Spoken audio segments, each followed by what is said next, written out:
In our previous video, we have discussed about the boundary surface plot.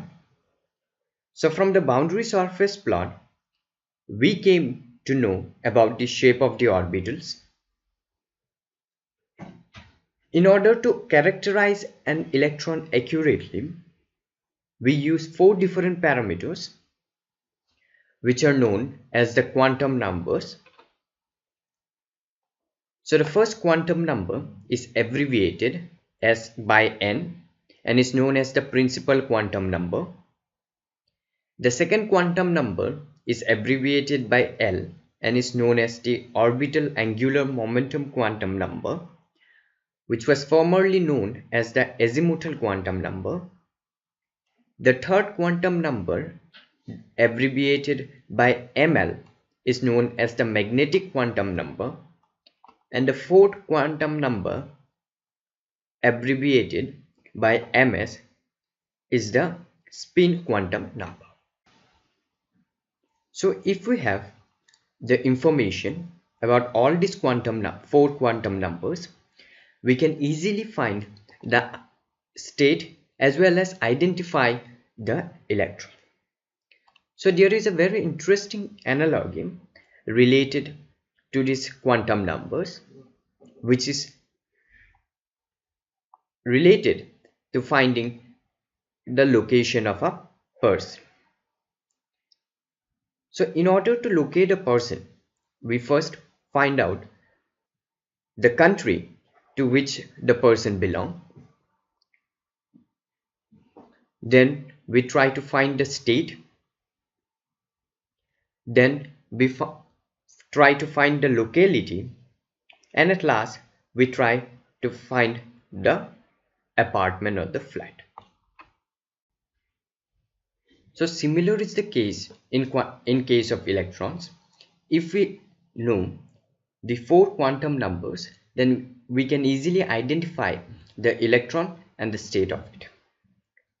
So next we will learn these four quantum numbers in details. So the first quantum number, that is the principal quantum number, abbreviated by n, gives us two things.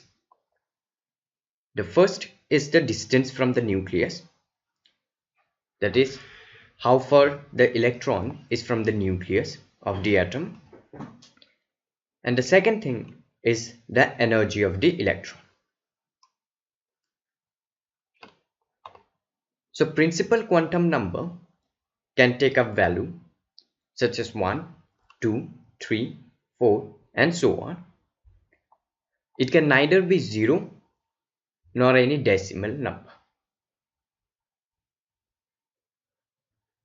So in an atom there may be many electrons.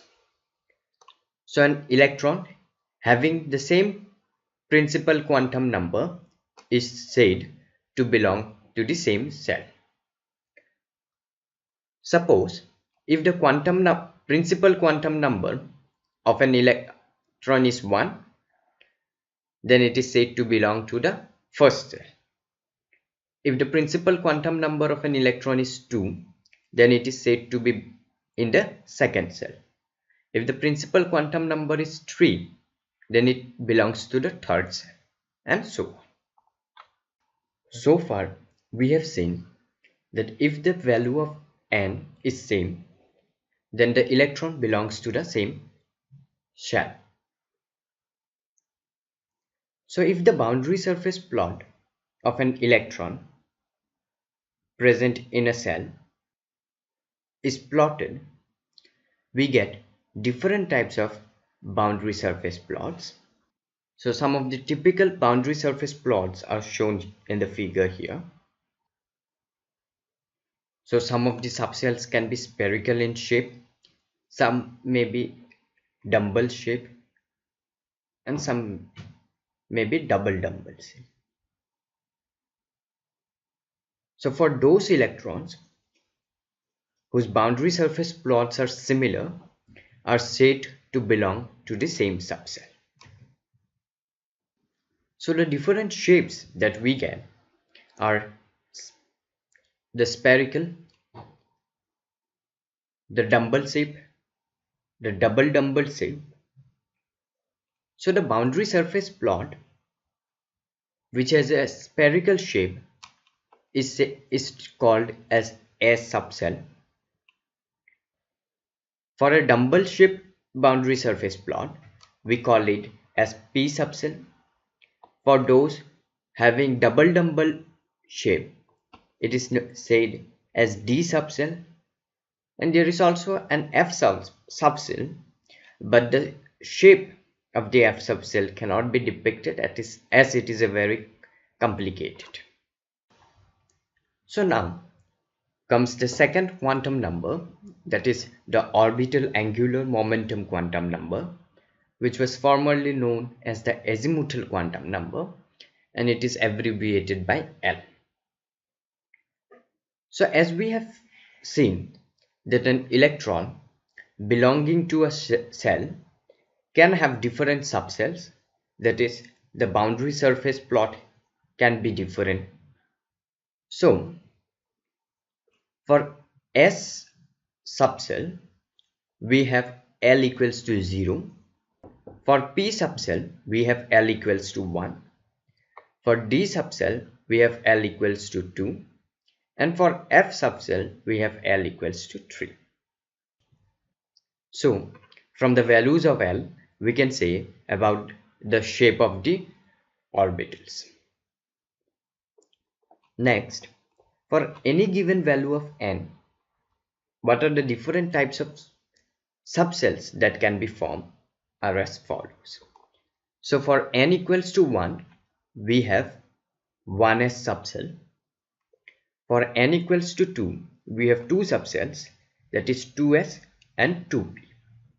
For n equals to 3, we have three subcells, that is 3s, 3p and 3d. And for n equals to 4, we have four subcells, that is 4s, 4p, 4d and 4f. So for any value of n, L can have a value equals to 0 to n minus 1. For example, for n equals to 1, L has a value of 0 since S have a value of L equals to 0. For n equals to 2, L can have a value of 0 and 1. For n equals to 3, L can have a value of 0, 1 and 2. And for n equals to 4, L can have a value of 0, 1, 2, 3.